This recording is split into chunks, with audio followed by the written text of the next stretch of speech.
I've got a little design that's been bouncing around in my head for a while, so I thought I would put it down on paper today, and let's see how it turns out. It might be ridiculous, or it might turn out to be a fun one. So it's going to be a standard Zentangle drawing.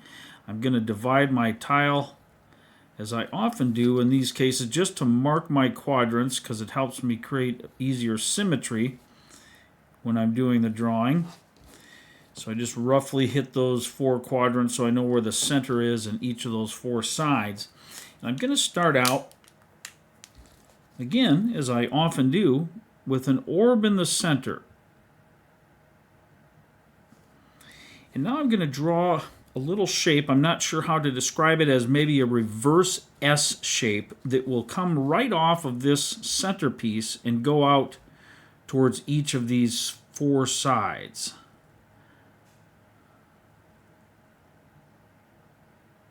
Just like that. Think of it like a blade of grass, or a reverse S shape, or maybe a scimitar knife blade, or some other strange, whatever helps your brain connect with that shape. Just gently draw that out there. No big rush. Doesn't have to be perfect, of course, as we always say. But we just get our basic pattern there. And now let's trace the inside of this pattern, or not trace it, but aura it, just leaving a little bit of white space between your original line and where you're drawing. And then we're keeping the center open for some other patterns that we can draw in there. Creating a little mini border, if you will.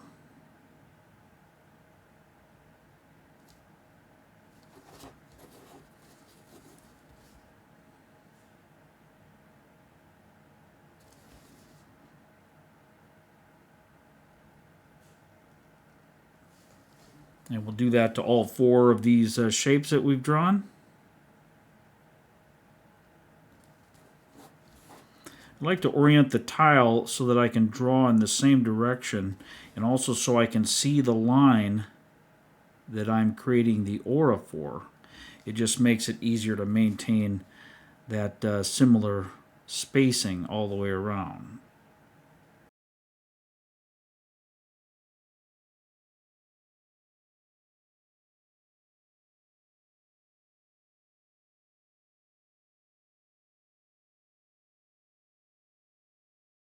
Now we want to draw some intervening shapes in here, and I'm going to do sort of a rounded petal. I'm going to start right about where the bump is here, if you want to think of these areas here, and I'm just going to draw outward and then down toward that center. And we'll start here and do the same, roughly the same shape, same size.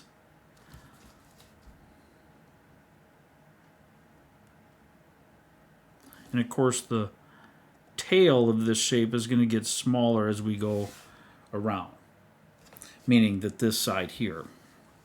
And let's just repeat that in all 4 of these areas.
So we have our basic shape in place.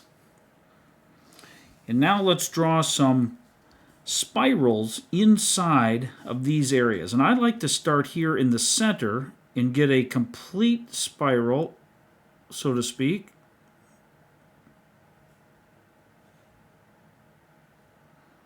to the right size that I'm wanting, and then I can just work my way from there toward each end.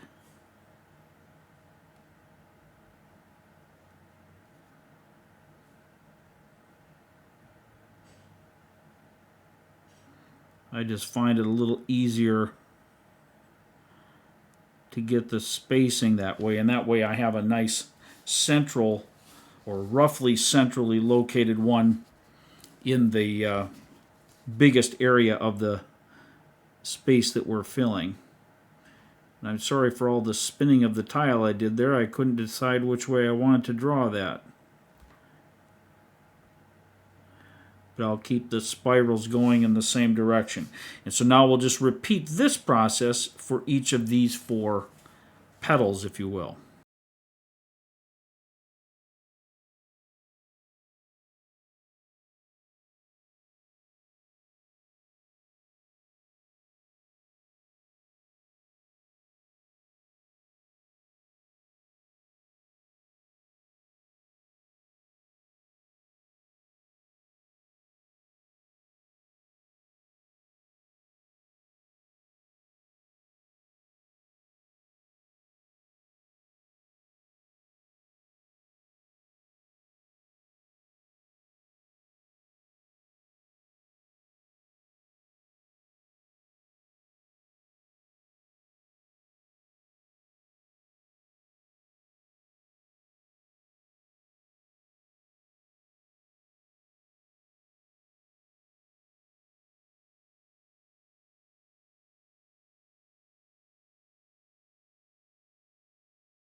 So we've got that part done.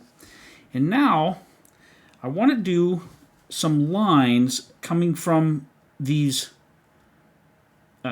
intersections on these petals, but I want to draw them all out toward the corner. We're only going to do that on 2 corners, so just watch what I'm doing and then you can duplicate that process as well. We're not going directly to the corner, but heading inward that way. So there's a little bit of movement toward that center piece there.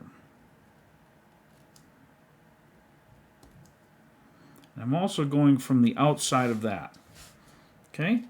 Now let's do the same thing on this side. The opposite side.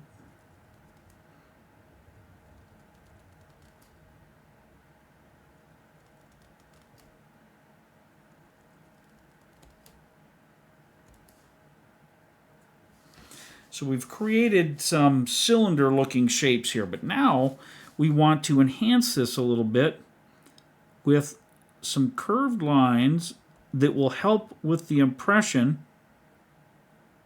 of these having some volume to them. Instead of just being lines, they're going to be little cylinders, if you will. So I'm just creating a little bit of a curve to that line to help make it look like it's a rolling shape there.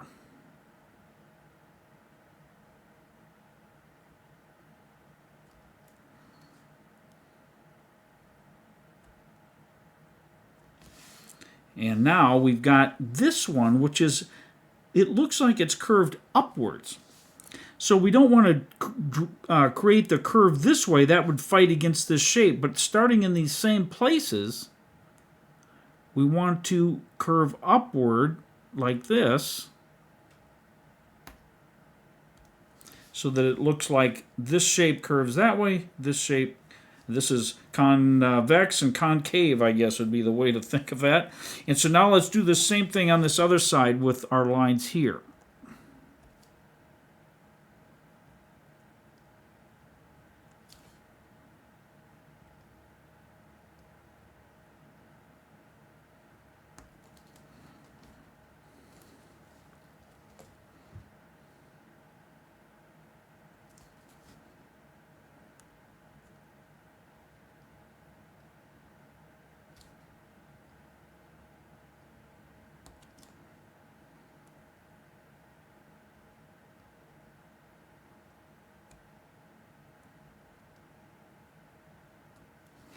Just like that.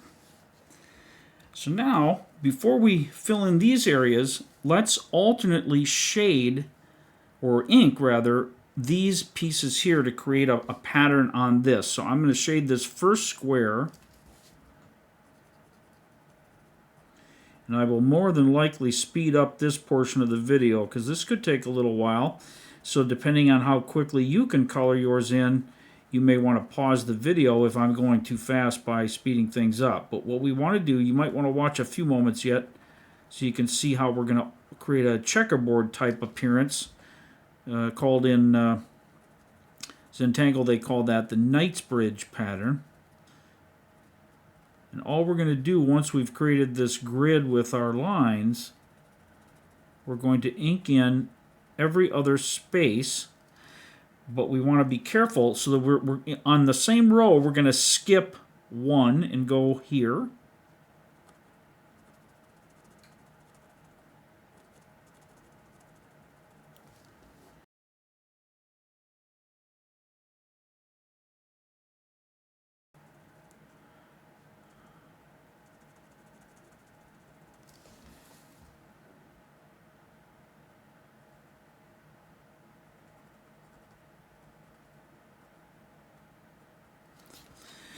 Now, the way I like to think of these, not only am I skipping, so up here I skip this one and do this one, but you can also think of where the corners meet is a nice way to know which one you're going to shade in. Because sometimes if you're working with a large grid, it can be easy to get off the mark and wonder which one should you fill in and which one should you not fill in. That's just a little tip for how to remember that or how to keep yourself on target.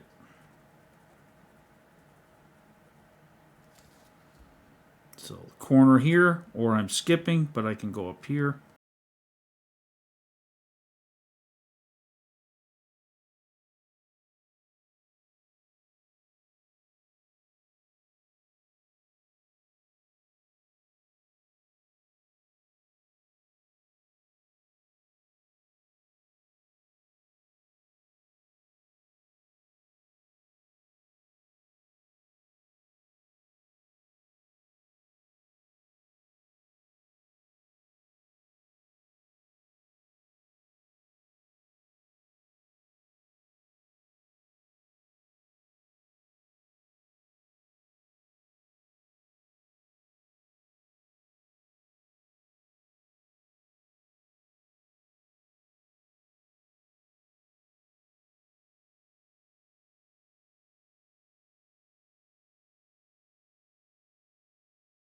Now that we've got those Knightsbridge grids painted onto those cylinders or inked onto those cylinders, we want to pay attention now to this remaining sides. To these remaining sides, I should say. And I'm not 100% certain what I want to do here, but I've been thinking about how we could make... This is very dark with a lot of contrast. So I want to do something on these other sides that is lighter with less ink and will help to offset the darkness there. So I think what we'll do to start with is we'll draw orbs in each of these intersections. I know the orb is a go-to pattern, what some people call a mac and cheese pattern, that is used a lot in Zentangle, but it is a very versatile shape because we can do a lot with it without having to get too elaborate about it. Now, once we've put a orb in each of those intersections, let's create an aura that follows the entire pattern around here. Give yourself a little bit of a white space there. Just like that. And now let's draw an orb in these intersections. So we'll draw one here.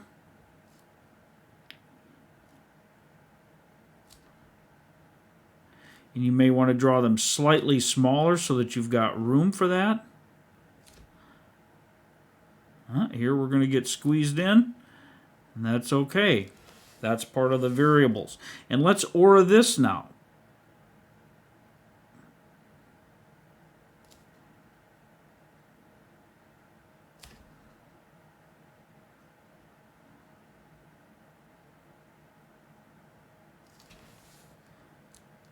All right, and let's just do that again. We'll keep doing this where our lines allow us to. Wherever those intersections are, we'll create an orb. And where you have to kind of finagle it, you go ahead and do that. And then we'll draw an aura again.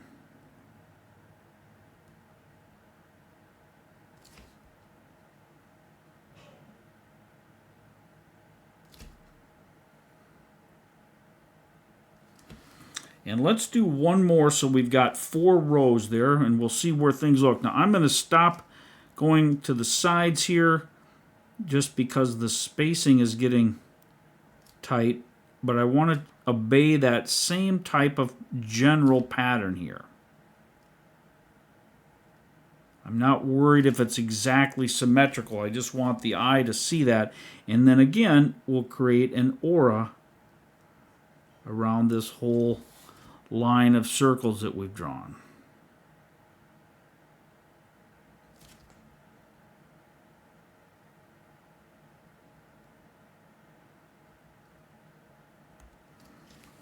And looking at that, I think I'm going to do one more row.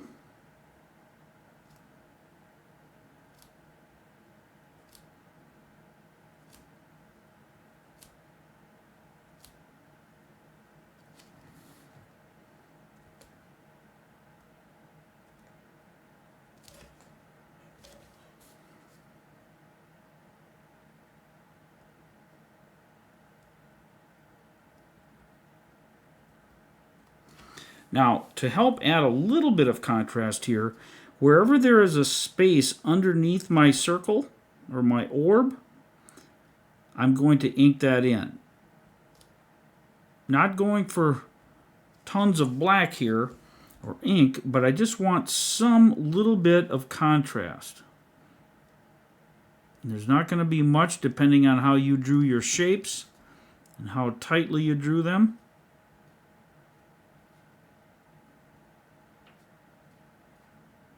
That little bit of ink can help give us a little more weight to that side. So it's not dramatic, but you can see a little bit there. And now we want to repeat this process over here on this side.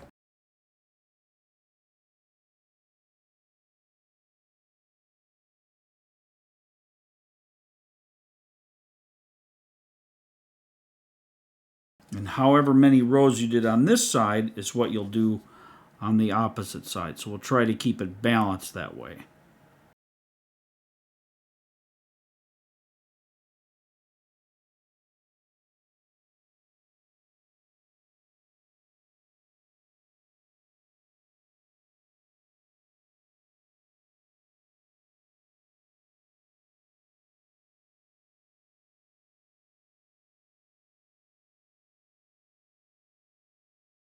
It's time to add some graphite for shading. So on these areas here, I would avoid the black if you can because it just makes it really shiny, but just add in the crevice here a little bit of graphite to these white tiles or white sections.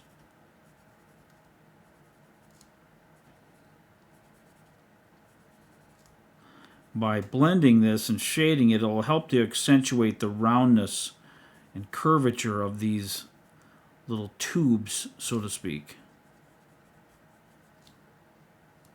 And that's what we want to do. And let's just do both.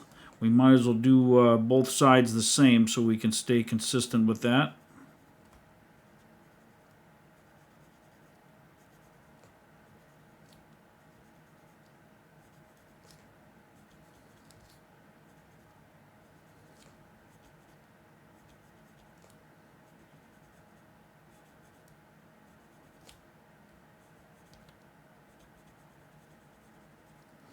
Just like that. And we can blend this, just gently blending it toward the high point, so to speak, of that cylinder, or to the center, if that helps you think of it differently.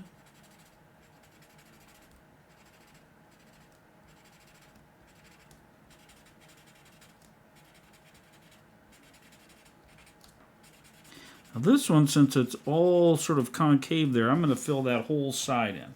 And you can already see what that does as far as the appearance of making those look more like rounded tubes or cylinders. And so we'll complete the same process on the other side.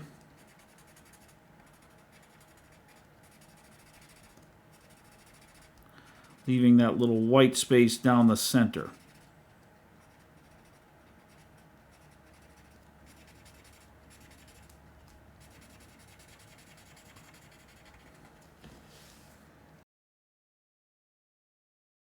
For shading these items, I'm going to add a little graphite to the top edge,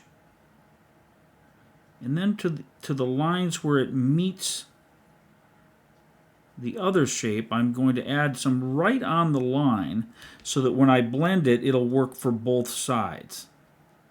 So a little bit there, and then right down the center. A little bit on the top, right down the center.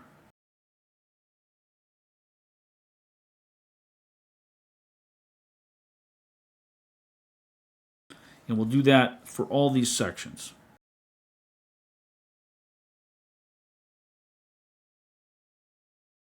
One thing I wanted to mention too, speaking of hard to see or better to see, I've recently made some changes in my videos. I hope that you've noticed. I've gone from the standard 1080p, they call it, or high definition. I've gone 2 steps higher than that to 4K resolution. So a lot of times your YouTube app, or if you're using a web browser, it'll automatically gravitate toward the best quality, but you may want to check the settings in YouTube to make sure that you're using that 4K resolution if your device will handle it, because you'll get a much cleaner video. I mean, it's a significant enhancement, and hopefully it'll make all the details easier to see, even at the smaller size if you're on a phone or an iPad or something like that. So just wanted to mention that. You may have already noticed it, I don't know, maybe 10 videos back or something like that. I started producing I was able to make some adjustments to my own setup after I had some problems, and was able to get the video quality much higher, and still working on other improvements, trying to enhance lighting and so on, but hopefully that 4K resolution should be quite noticeable for everyone. So now that we've got the graphite in place, let's just gently blend that around to help create an effective shape and dimension to these objects as well.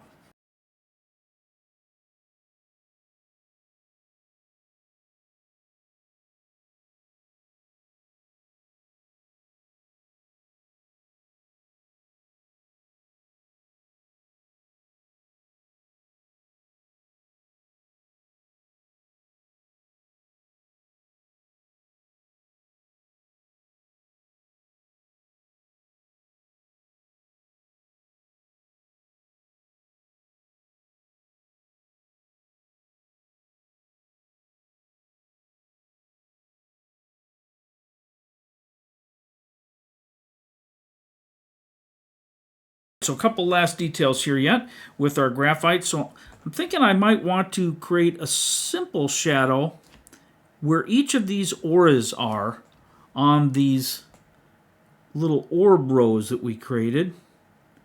So I'm going to try that and see how that looks. It'll just help there to be a visible division that might help look like a layering effect or something here.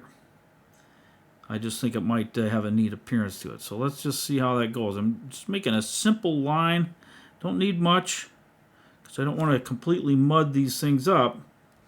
They're not all that big. And I think I'm going to go around the outside here of the last one as well. Whoops, I missed a row.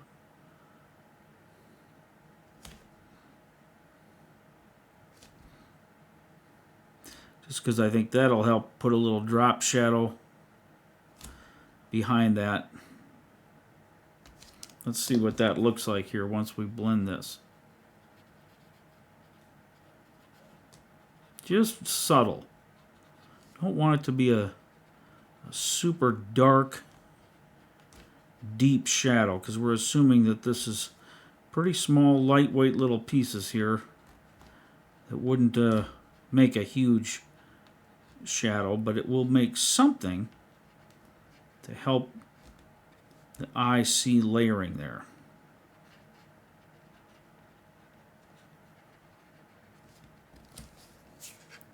There, so if you compare, zoom out here, if you compare this side with this side, you can see this one looks far more of a layered effect than this does. So I do think that that little bit of graphite has helped there. So I'm going to repeat the process on this side as well.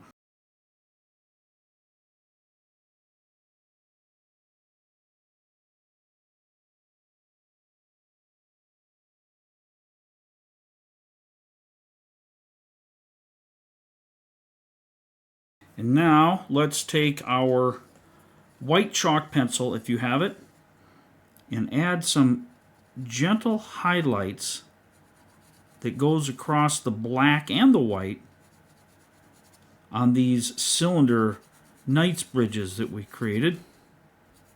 It'll help that effect now that the black is involved in that effect or that illusion as well.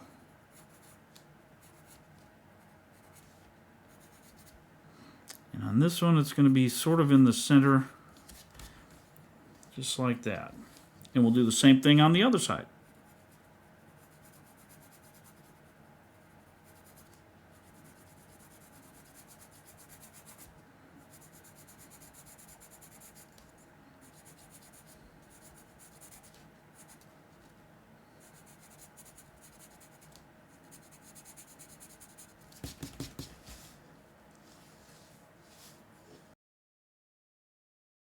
Now, I think I might do one additional thing now that I look at this. I think I'm going to ink in the little areas in between my Printemps shapes or my spring twirls or swirls or spirals or however you want to think of them. It is a shape in Zentangle called Printemps, which is French for spring. Kind of a play on words from the originator of the tile or of the tangle. I'm just going to ink in the areas between them just to create a little more contrast in the center here of the center pieces of our tile.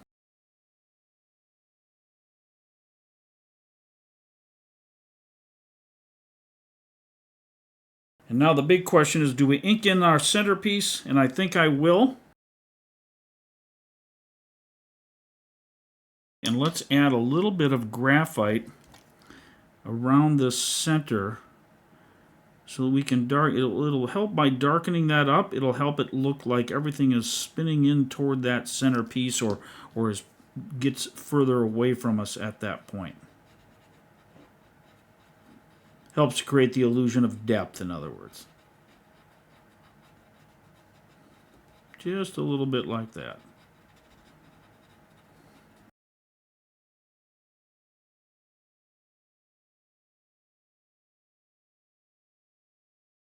So now we can take our gel pen if we'd like, and we can create a tiny little highlight here in the center.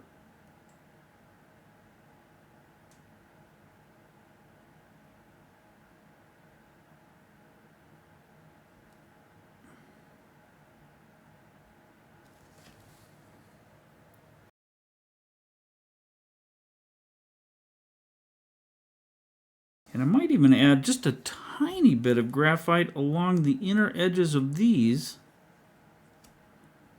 Help them look like they're recessed down into that little petal there. Let's see how that looks.